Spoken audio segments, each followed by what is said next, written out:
Good morning, everyone. Nice to see you, Alicia, right here, right on time. It is, gosh, I'd have to ask which day that ends in Y it is, because at this point, who knows, right? But it's Wednesday and it's off, excuse me, it's Tuesday. Tuesday. There we go. And it's office hours here at the Better Nutrition Program. And I am so excited for this topic today. There's so much that I could say about Haley. I had the opportunity to meet her and actually do a podcast with her. So we'll make sure that that link is available. And I just love her approach. It's common sense. It's, hey, like own your space and your energy, and let's not move into a fear-based mentality right now. And all of these things. And I was like, we have got to talk about this. So there are a gazillion things that I could have her talk to us about on the sales and the marketing and all of that side. And I wanted to hone in on the discovery call piece, because I think that what's happening for a lot of people, it's not I think, I'm actually hearing it from a lot of you, is that, you're getting people to this discovery call place, but then nothing's happening from there. And that feels so like such a letdown. And what we wanted to do today is give you tips and strategies, both in general around discovery calls and how to make them convert. But then we're also going to time them to the times that we are in, this new normal, this what I call better not perfect pandemic situation. So how do we address discovery calls in this time period as well? So without further ado, Haley, I wanted to kick it off. I've shared with people a bit about you, but I thought I would actually kick it off by asking you about a discovery call, and this may put you on the spot. If you don't have one that comes to mind, let me know. But is there anything that you've purchased, or is there any client or situation, like a discovery call that you're like, yeah, this one just rocks it, and you could share that one with us as a starting point? And welcome. Thank you. Well, Thank you for having me. And when it comes to discovery calls, I have done probably hundreds of them, not even just for myself, but for others I've worked for in the industry, doing, selling their program. And I can say that I've been on both sides. And so it's kind of like when you're a massage therapist and you go get a massage and you know like what techniques they're using and what they're doing.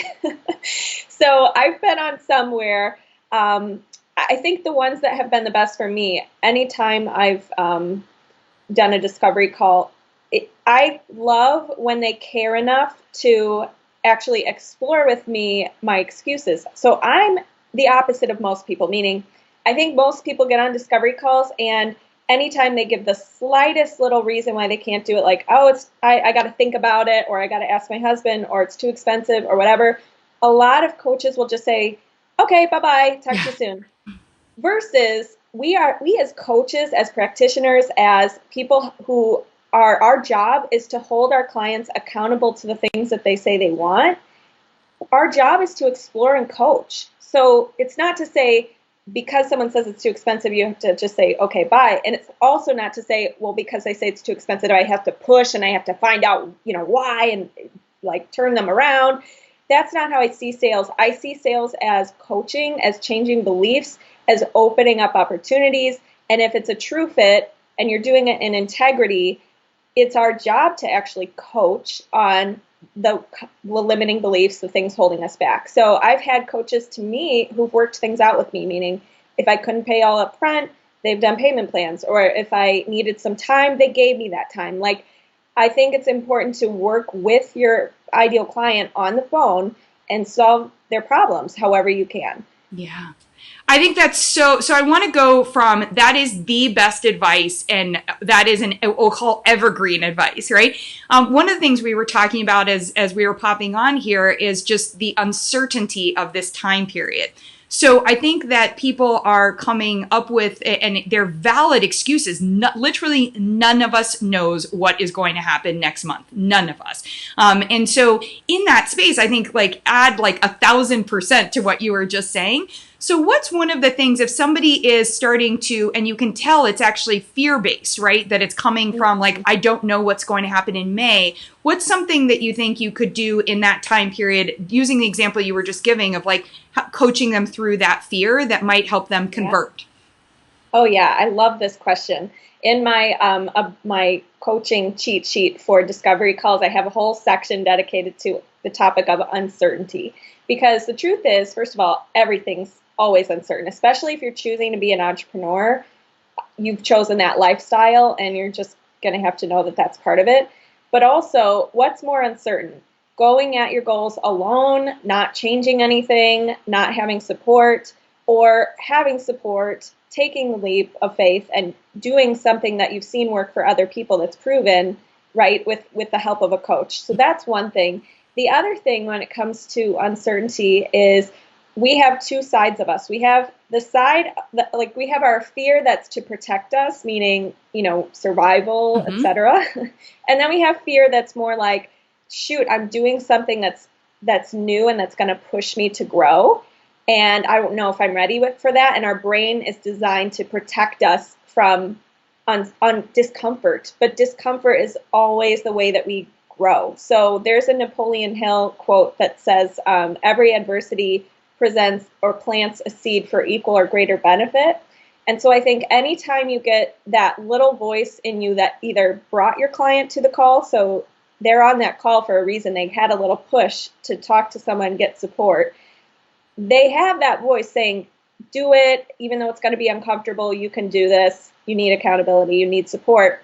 But then they also have that root fear of, oh, wait, growth, change, I want to avoid that at all costs. So you have to kind of see, hey, so-and-so, I want to know, we have two different types of fear. We have the fear that's for survival. We have the fear that's afraid of change and discomfort and growth. Which one would you say you're in? And how can we, what was a time where you did do something scary, but it led to amazing results? And what did that feel like? And were you glad you did it? That kind of thing. So, and the last thing I would say is give them some time to sit with it, meaning schedule a follow-up and say, hey, after this call, I sit down with a journal, like tune into yourself and write down why you feel you can do this. Even though you have a voice saying you can't, or it's uncertain, or it's not good, write down the reasons why you can, and let's talk through that and see what's stronger, can or can't, on the next call. I love it. So two massive nuggets that came in. Gayatri, we're going to get to your question. I think it is spot on exactly where we need to be. So I promise you that I'm going to get to that in a moment. I think that two things that just came up that I heard certainly is actually talking to somebody to help them figure out where they are in that fear space. And then the second thing is not thinking of a discovery call as a one-off. Hey, I spent 15 minutes with you for free time, and now you should be buying something from me, especially in this environment. The idea of setting up that follow-up. Remember, hopefully your business is structured in a way where you're not just always looking for new clients. You're actually trying to identify people that you're going to have a lifelong relationship with or a substantive relationship with. So this is relationship building, and maybe they're hesitant to go on that first date and you want to, warm them up, in that way. We just had this experience. I'll share it as a success marker with, I was working with one of our shop of tool owners, and she was saying that, what she's noticing is she's getting people on the call, but they're so stressed out right now. It's like, I know like somebody, she's hearing kids in the background and these other pieces. And so we actually shifted her call to a conversation about stress, and we have her using the magnesium evaluation. She actually was asking, hey, I'm hearing stress. Are you stressed out right now? Yeah, well, so one of the things is actually when stress happens, it turns off your digestion or it turns it down. So, by the way, and she started to go through, and we actually have her now using the magnesium evaluation for free with those individuals, and she's showing them what she's going to do differently. I'm going to actually help you give your body what it needs to turn off stress by making some adjustments. And then she did what you said, which is she set up a follow-up call to see if they're doing better, and then that's when she's closing the sale. And that's resulted in 3 clients, so we're feeling pretty good, on that part. So this is more of a B2B conversation that Gayatri was mentioning, but I think it's great, a great one for us to move into. She said, I used to get a steady stream of calls from my marketing websites, Health Props, Nutritionist Near Me, Google My Business, and on her own website. Since COVID, these calls have completely stopped. So she's not getting them from her marketing websites, which was was moving it. So we've got to, in order to get it, to have a discovery call that converts, we may have to actually identify a different way. So I'm curious if you have any thoughts. It's a little bit to the side, but I think it's a great question. So I wanted to throw it to you. Yeah. Well, first, there's a couple things you pointed out that are just really important. You have to know statistically, you need touch points with your ideal clients before you make a sale, especially if you're ever doing like higher ticket coaching packages. You're not, usually they're going to need a second to digest that, and you have to schedule a follow-up typically. And it's just like you said, I've had people who I talked to 6 months ago, I've kept in touch with. Mm-hmm. It wasn't the right time for them, and 6 months later, they'll become a client. So don't get discouraged if that's happening for you. And just like your client was doing, she's serving first, giving value first, following up, staying in, and not feeling like, oh, I'm a martyr, I'm just giving so, because when you go in with that attitude of like, oh, I'm just not getting anything back, you're going to really struggle with this business. You have to give value first. So that's the first thing. The second thing is when you said that her name is Gaia3, yeah. Gaia3 is not getting discovery calls. There's a couple things. First, yes, we have to kind of change with the times. So I would do a few things. Number one, I would open yourself up for intro calls or virtual coffee dates or networking calls in addition to discovery calls. So in other words, you might pitch, just like your client who did the magnesium evaluation on your social media, you might pitch magnesium evaluation available this week, 5 spots, who wants it, can't wait, and see who responds to that. And know going into it, it's not a discovery call yet. It's just an intro chat to see if they're even a fit. So you have to drive your volume up first before you can refine and say, is this a discovery call or is this, a shorter intro chat? The second thing is I love using Instagram and Facebook as a tool to connect with new people. And also I use LinkedIn. So I have a whole message series that's kind of like a drip, multiple touch point campaign on LinkedIn that shares my podcast, asks what they're struggling with, gives them some tips, invites them to my Facebook group, etc., and then eventually invites them to a free intro call, sharing the one key thing that you need to do in your business to blah, blah, blah. So I give them a reason to book a call. So that's another really important thing is when you're posting on social media, give a real enticing reason to actually book the intro call, not this is a sales call. And the third thing I would say is like Facebook groups and the Instagram search page. If you know your ideal client, you have a really clear avatar, get into groups where they hang out, bring some value to those groups, connect with new people, and don't be afraid to continue the touch points via, private message if they ask a certain question and you want to carry out the conversation in a message, meaning they asked a question in the group, things like that. So I think you have to get a little creative about A, what's the reason they need to book this initial call? B, I got to drive volume up. So even if it's not with a potential client, maybe you're just going to start with some networking calls with people who might know someone or have a group or community that your ideal client is a part of to see if you can do collaborations.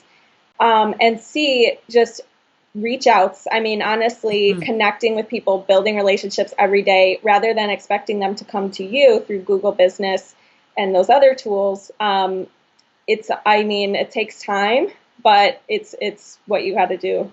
Yeah, and I think I'll add, I completely agree. I think there is a shift, and I happen to know Gaia3, she rocks it on Instagram. She's got great content, et cetera.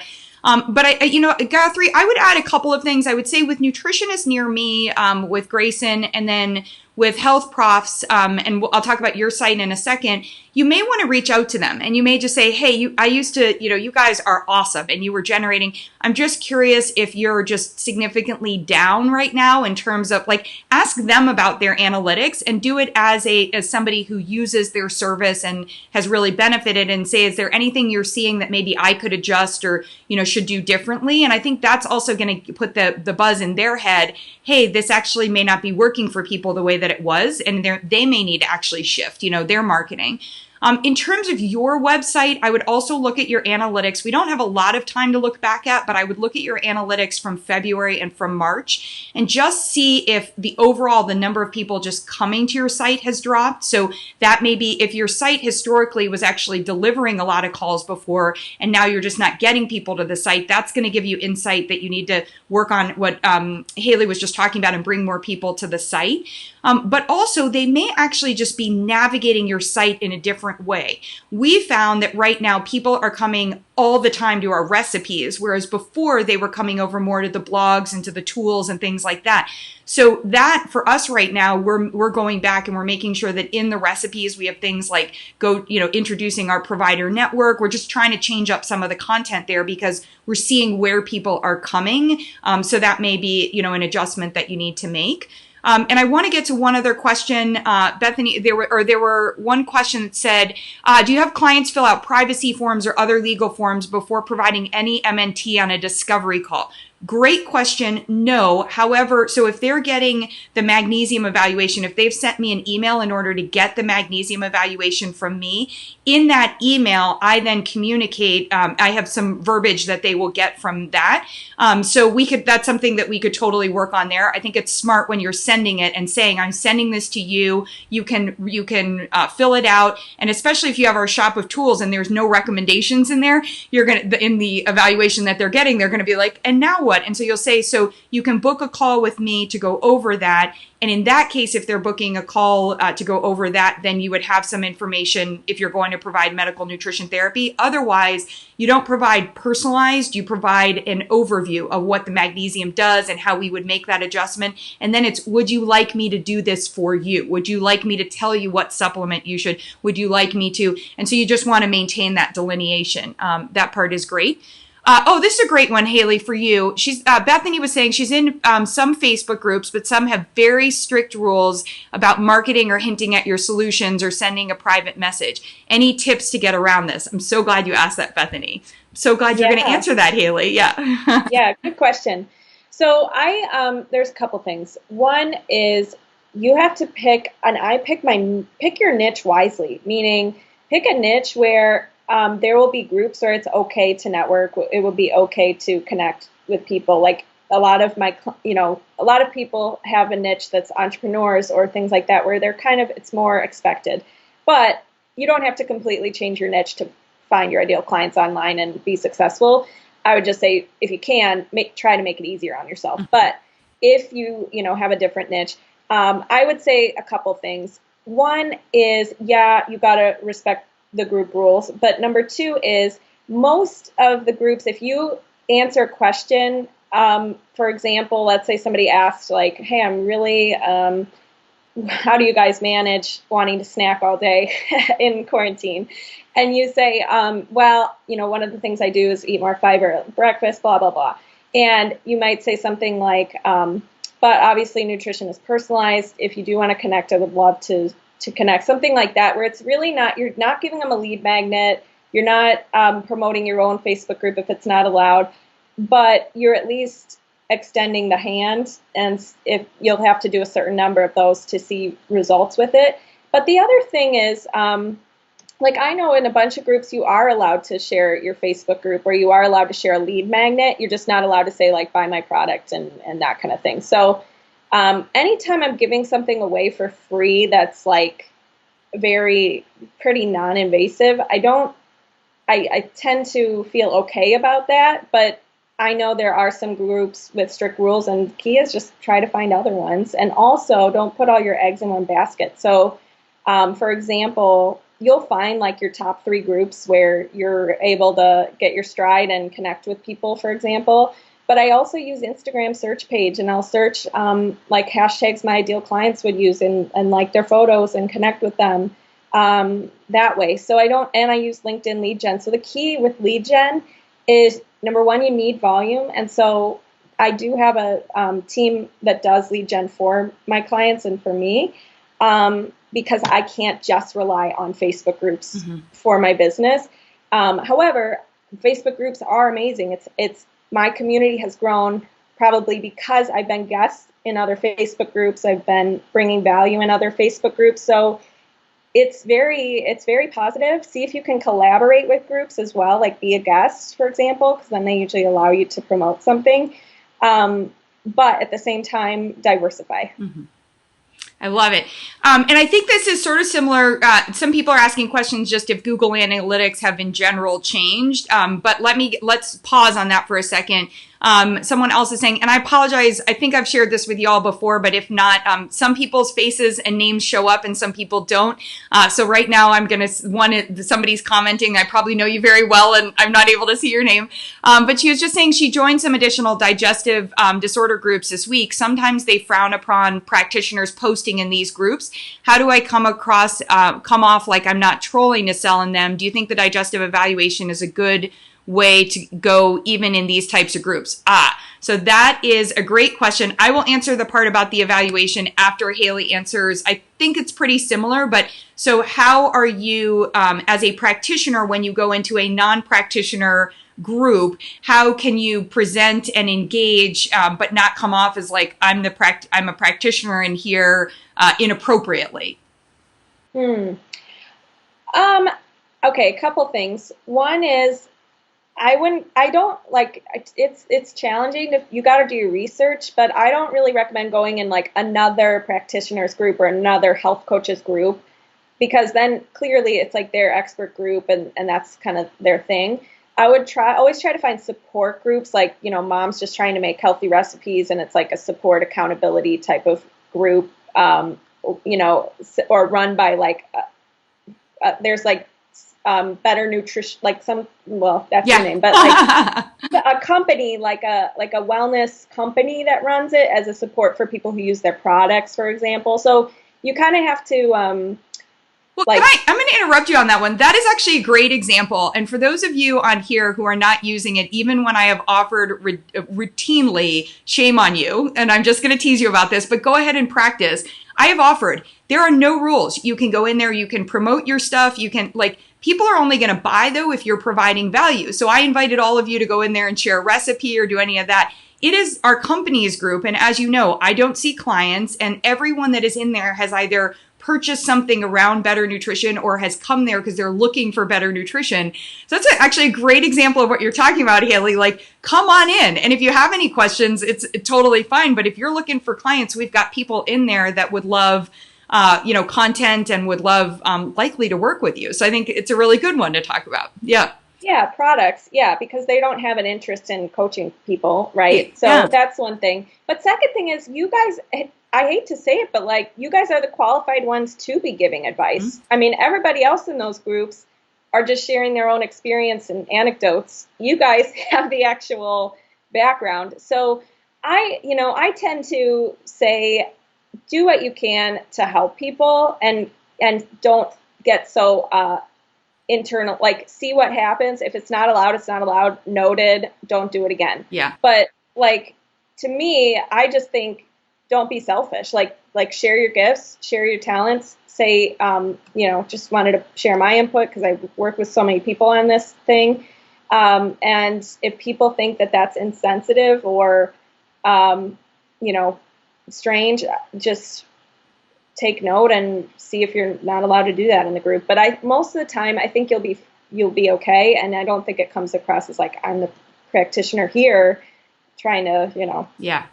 And you are a practitioner. So I think that's one of the things we're both saying is like, own your expertise and be comfortable with that. So in this instance, if you're in a digestive disorder group and people are talking about their symptoms and they're looking for help, thank goodness, they are hoping to find you. So as it relates to the digestive evaluation, what I would say is let's say somebody is like, I am just suffering so badly with constipation right now, and I've tried this and I've tried this. Does anyone have any ideas? Or is it true that if you take magnesium, 5 doses of it, it's good for you? If they're asking something like that, you can jump in and you can say, there's actually different types of constipation. And what we don't want you to do is just turn to fiber to alleviate constipation. It could actually be a motility issue, which could have to do with maybe suddenly you're sitting all the time, or maybe you're not getting in enough magnesium, or maybe because you're home, you're actually taking in more calcium and that's causing.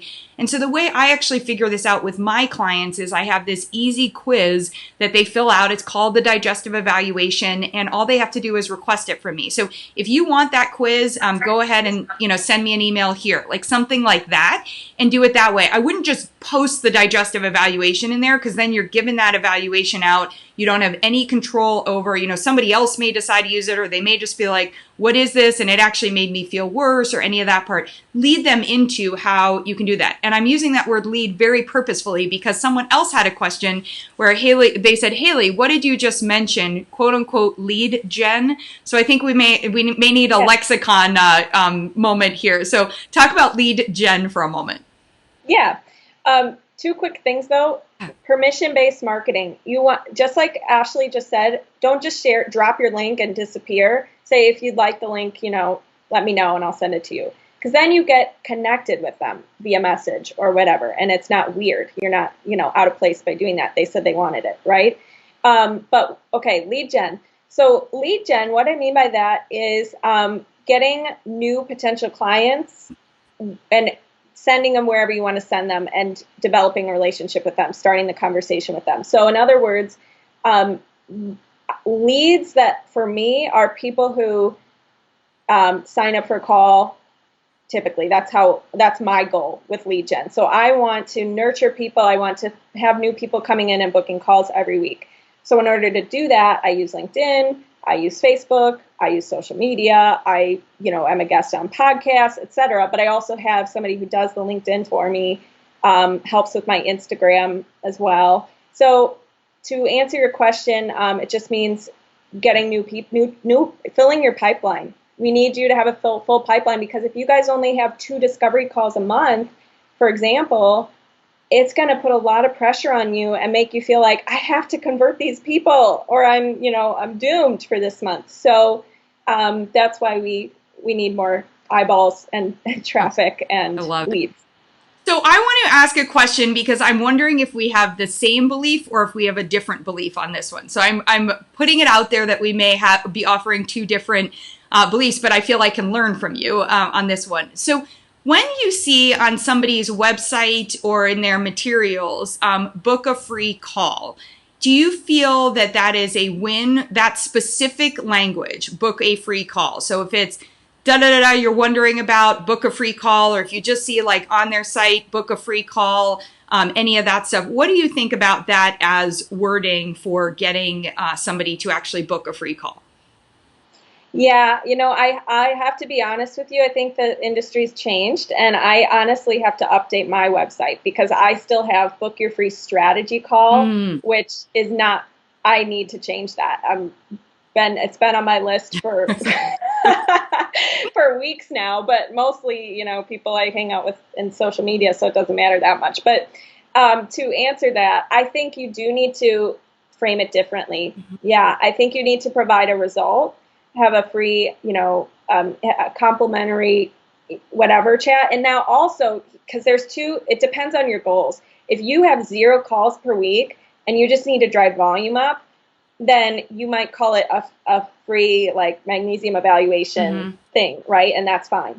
But if you're trying to drive up the quality leads that are coming in, and you are booking calls and you need to I need better quality, you can actually start to make it something like an audit, and they put down a deposit and they have to show up. And if they don't show up, they don't get their deposit back, or like a nutrition audit, for example.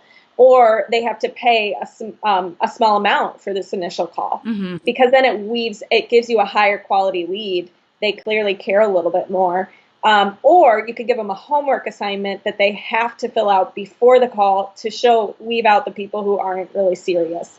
So it depends. I think coaches in the beginning of their game, I'm sorry, but you just need volume first, and you need practice. Coaches who are more experienced and need better quality, try some of those other tips. Yeah. And wherever you are in your healthcare practitioner lifespan of your business, I just want to put like underscore what she just said. I think that even the difference between you saying like, fill out, like, do you want a free magnesium evaluation, is very different than book a free call.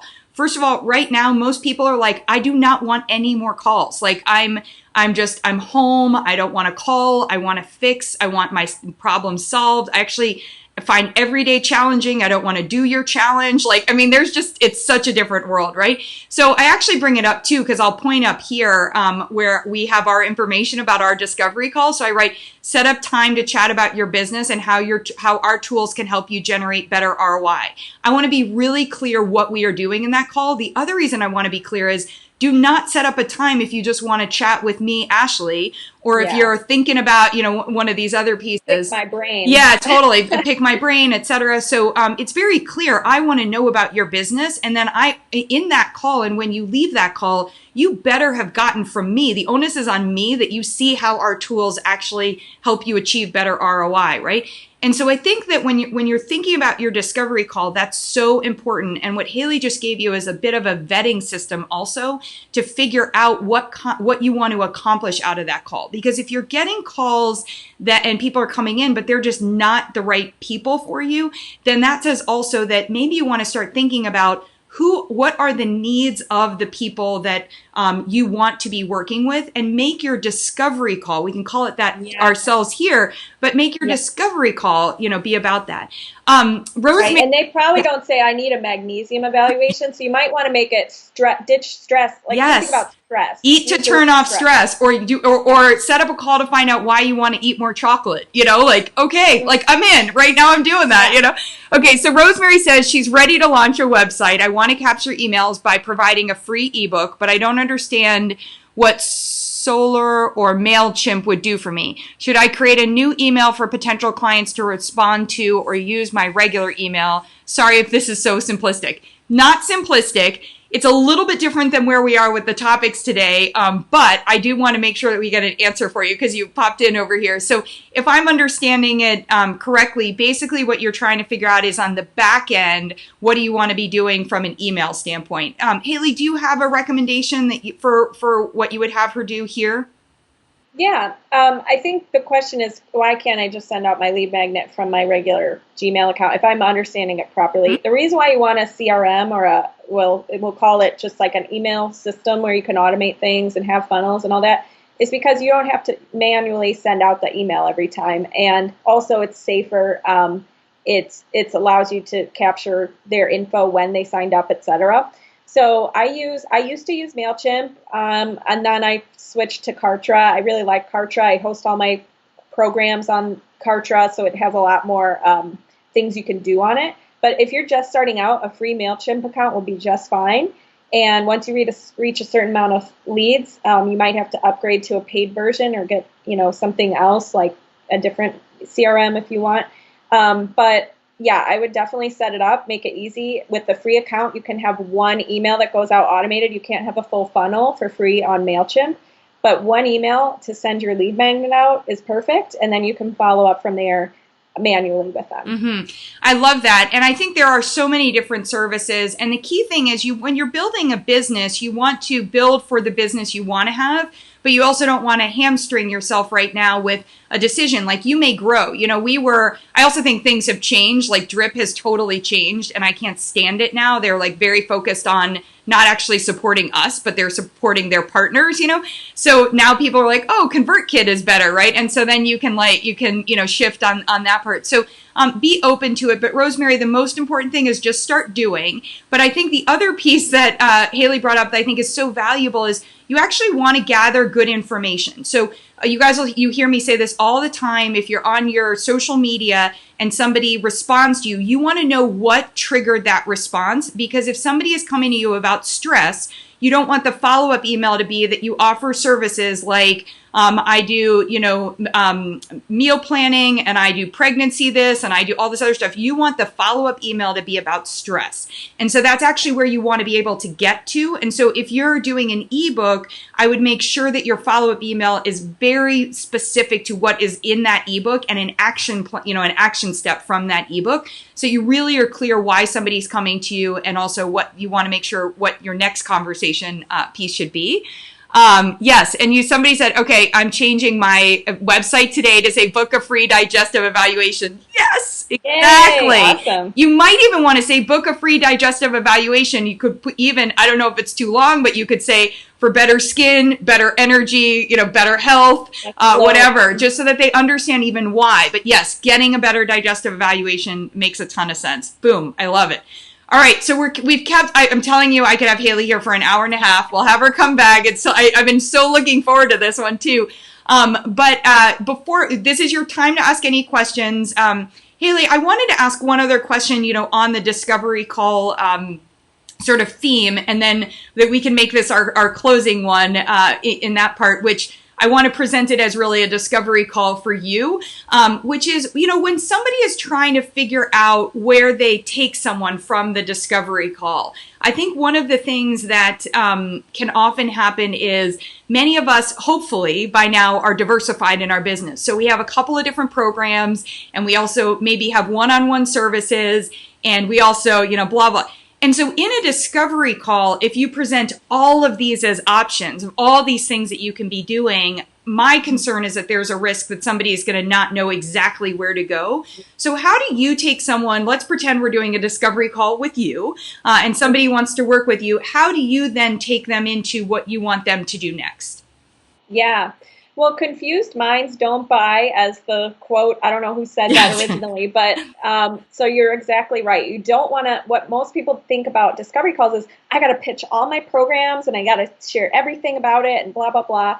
And they're focusing way too much on the features and all the different offers rather than the benefits and the thing that's right for the person on the phone. So in other words, if you have a bunch of different programs and you have to spend the first half at least of the call asking, what's your vision, what's your goals, what's holding you back, what have you tried, etc. So you know what recommendation to make. And then only after that, you want to see how urgent it is for them. So you want to see, like, scale 1 to 10, like how soon are you, like, what's 1 being, I don't really see myself doing anything to change this, 10 being, I need something to help me. Where do you fall? Why? Find out what their concerns are. Mm-hmm. And then say, where do you want to go from here? Mm-hmm. Do you want to learn more about some of the solutions I have for this?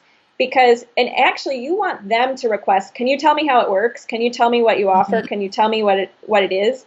Because then it's invited, and you can bring up the benefits, you can bring up how it works, you can bring up the program you recommend specifically for their goals, and leave the rest out of it. Less is more. Focus on one thing. And if they find that that's not the right fit for them, then maybe you have a downsell, or maybe you have a wait list, or maybe you have something else that could get them started if the bigger program isn't for them. But do that, because they came to the call to get one solution. They didn't come to learn about 12 different programs that you have. Mm-hmm. Guilty as charged, especially in the early days of the Better Nutrition program. I'm like, oh my God, we have this one, we have this one, we have this one. And now it's like, hey, we have the shop of tools, and here's what it offers. And if it's not the right time, like I've been telling a lot of you, it's not the right time. Let's start you here, and then we can figure out how we upgrade you, but you can have that conversation. So that's awesome. Thank you so much. This has just been incredible. So if people here are like, wow, like I am, this girl's a rock star, I want to learn from her, I want to discover more about her programs, how can they set up a discovery call with you and connect with you in their business? Yeah. Well, first of all, thank you for having me. I love your stuff. I love you. I really do. I love how real, and the tribe that you have is awesome, and great questions today. The way you can learn more, well, first of all, I have a free sales journal for your audience. So if you guys struggle with sales mindset and you feel like it has to be pushy and there's no other way, go to HaleyRowe.com, HAILEYROWE.com/sales-journal. And I can put that in the comments after this is over. And then if you want to book a free, now I'm not calling it a discovery call because I need to get to know you first. You need to get to know me first. But what I am offering is, if you want to go over the biggest objections you get in your business and some ways you can handle that, you can book a free objection call, we'll call it. Yes. And you can message me on Facebook if you want to book that, or you can just go to HaleyRowe.com/strategy-call and fill out the goals form for that. But typically, if you just Facebook message me, I'll see it. I'll send you my calendar link, and we can set it up. Great. And for those of you that don't know, Haley is a member of this group. So she is in here. And so if you ever want to tag her or ask questions or any of that stuff, by all means, she will see that. That'll come through on email as well. And we've been sharing it. Great. And our teammate just put your sales journal link in there as well. Thank you. So we have that. Awesome. All right, everyone. I hope you are all staying healthy. And if you are having any difficulty, please, that's what we are here for, so that we can help you figure out, hey, like, just like we were talking about Gayatri, like, maybe we got to look at, maybe we got to go baback to these entities and say, hey, what's going on? Like, why aren't you sending me people anymore? They may need to up their marketing game. Let's figure this out, so how we can, in united front, share a little bit more power when we go to them. But have a great week, everyone, and we will see you back here next week. We have another just awesome guest. And just a reminder, we're in the middle of the Spring Clean Me Up, which is, for many of you are participating in that. And then for those of you that are Shop of Tool owners, make sure it's on your calendar. Her Hormone Health starts May 13th. So remember, you have free access to that. You have access to invite 5 people. That could be your discovery call, so that they could join that for free. Or remember, you can also charge them and coach them through the program. And if you are not a Shop of Tools owner and you're wondering, what in the world, how do I get these tools? How do I make it happen for me? But maybe you're worried, you don't know what May is going to bring for your business, set up a time to talk with me. And I'm the one on those calls. And people these days have been saying, whoa, it's so weird. I wasn't expecting to hear from you. Of course, I'm going to be on the calls because I really want to figure out for you what we can do for your business and help you all do what we need you to be doing, which is help more people get and stay healthy. So thank you. Final thing, get into the Better Nutrition Program group, not the provider group, the Better Nutrition Program group, and start talking to people about what you have and what you can share and provide content and value, because I forget a lot of times to go in there. And so these people are in there wanting help from qualified practitioners. It should be you. All right. Take care, everybody. Yeah, and one quick thing. Yes. Health Coach Nation is my Facebook group. If you go to facebook.com/group/Health Coach Nation, you're more than welcome to ask questions and network in there too. So that's what it's for. Yay. Okay, good. Yeah. Awesome. All right, everybody. We'll see you soon. Take care. Bye.